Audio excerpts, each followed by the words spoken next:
Backing tracks, one of the most hotly debated topics in live music. Are they good?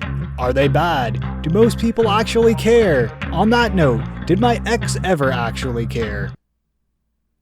Ignore that last part. I'm Luke, and this is Stage 76.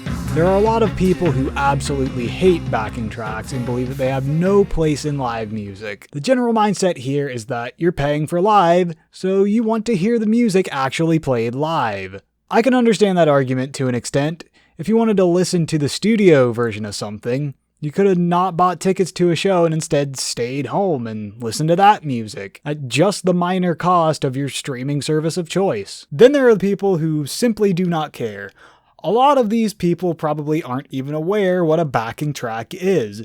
They just go to a show and have a good time. If it sounds just like the studio because it's mostly backing tracks, they probably won't even realize it. This is likely a vast minority of people though. There may even be a few gigachads out there who prefer backing tracks. You have the virgin hating backing tracks because it's inauthentic, versus the Chad loving them because he thinks they sound better. The majority of people, though, are likely somewhere in the middle. I am one of those people. Backing tracks can be a bit of a letdown, but they certainly have their uses. I can point to a few cases where I think most everyone can agree that backing tracks are not the best, and a few where they're perfectly acceptable. One of these situations that is basically objectively bad is straight up lip syncing. In most cases of lip syncing, it's kind of like, why are you even there? We came to hear you sing, and instead, we were just listening to your pre-recorded vocals. There are a few situations in which the argument could be made in favor of lip syncing. This is common with older artists who are a bit past their prime and their vocal chops may not be up to snuff anymore, so they take a little assistance from something pre-recorded. Yeah, it kind of sucks, but at some point, the only other option is not seeing that artist live. Personally, I wouldn't want that at all. I would legitimately prefer if the artist just played instrumentals instead. Bad Flower actually did this last year at a few shows when Josh had laryngitis and couldn't sing. To me, that strangely improves the experience, because now you're receiving a unique show experience that you really won't have another chance to have. I'm almost always all for changing things up a little bit in the face of adversity. A potential other solution to lack of proper vocals is a stand-in. This might be a little controversial when it comes to vocalists especially, but it can certainly work out. Like when Matt Heafy had to drop off in the middle of a Trivium tour due to him and his wife having a child. The band pivoted and did something awesome. Paulo and Corey did some of the vocals on their own. Jared Dines filled in for Matt's guitar parts. The other two vocalists on the tour, Howard Jones of Light the Torch and Johannes Eckerstrom of Avatar, helped fill in on vocals as well. To me, that's an insane way to fill in your lack of vocalists that's way cooler than using a backing track.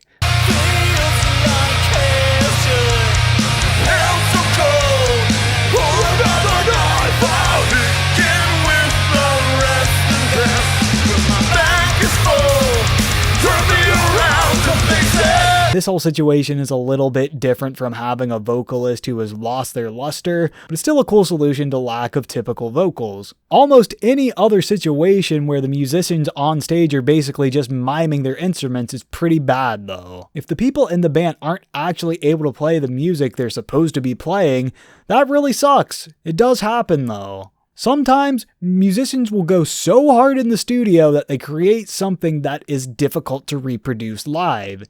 Even some of the biggest bands out there struggle to play their own stuff, so I get it. This is why Slipknot doesn't play Gematria, the Killing Name, live. The song goes really hard, but it's just a little bit too much to bring on stage. The solution in this case is not a backing track, but to simply not play the track live.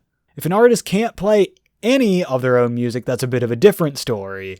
One situation where I can halfway agree with using backing tracks in a miming fashion is a TV appearance. This type of thing has mostly gone by the wayside in recent years, but certainly not entirely. I remember as recently as 2018 seeing Bad Wolves perform on a late night show, and it was obvious that everything except Tommy Vex's vocals were a backing track. This was likely a decision made by the TV producers, and I'm sure that the band didn't really want to do it that way, but sometimes you have to do what you have to do to get on a major platform like that. It's really hard to be noticed in this extremely crowded music industry, and sometimes getting a little more attention means a bit of compromise. Past all that is where things become a little less black and white. There are plenty of extremely practical uses for backing tracks. The most major one is when the ratio of instruments to musicians available is too high. A lot of bands will have cool orchestral or keyboard parts in their songs that will be played over the PA. Most people can agree that this is perfectly fine. The counter-argument to this is often, just hire more musicians, forehead. Newsflash! It's expensive to pay that many musicians to play in a band. Not every band has the level of success to pay that many musicians. Not everyone can be Slipknot or Ghost with 8+ members. I don't think Brand of Sacrifice or Shadow of Intent are really pulling in the right numbers to play all of those additional instruments that go beyond drums, bass, and guitar.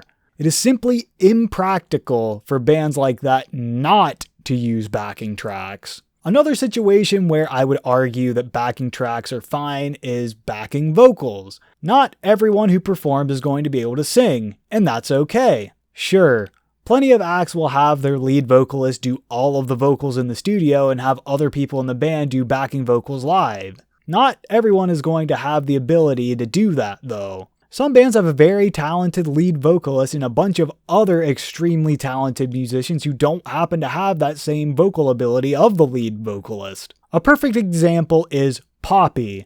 Her band is a bunch of dudes, so it's not going to make a lot of sense for them to do backing vocals. Would it be a little cooler if every act did all of their vocals live? Of course. In the end, though, it's not going to ruin the experience to have a little bit of backing vocals playing over the PA. Plenty of bands do it, and plenty of bands don't. That doesn't necessarily make either any better or worse. It's all about working within your means to accomplish the ultimate task of entertaining. If that means using some already recorded sounds here and there, so be it. In many cases, it is not going to detract from the experience at all and may even improve it. When the immediate alternative to not having a backing track is simply not having that part of the music being played, a backing track should probably be used. If even the slightest sprinkle of a backing track is going to make you turn your nose up at an artist, then go home. And even if ultimately a live act uses more backing tracks than live tracks, does it really matter if it's still entertaining? There are plenty of DJs out there who simply curate a playlist of music. People have plenty of fun going to clubs with DJs, and the argument could be made that it's ultimately not that different from a band using a backing track. If the people on stage are still creating an interesting audio-visual experience, then I would argue it almost doesn't matter if backing tracks are used or not. It's just about bringing people to one place to have this unifying experience. I know this sounds like buzzwords, but it's true. The purpose of live music is for the artist to showcase their work and the audience to experience that work.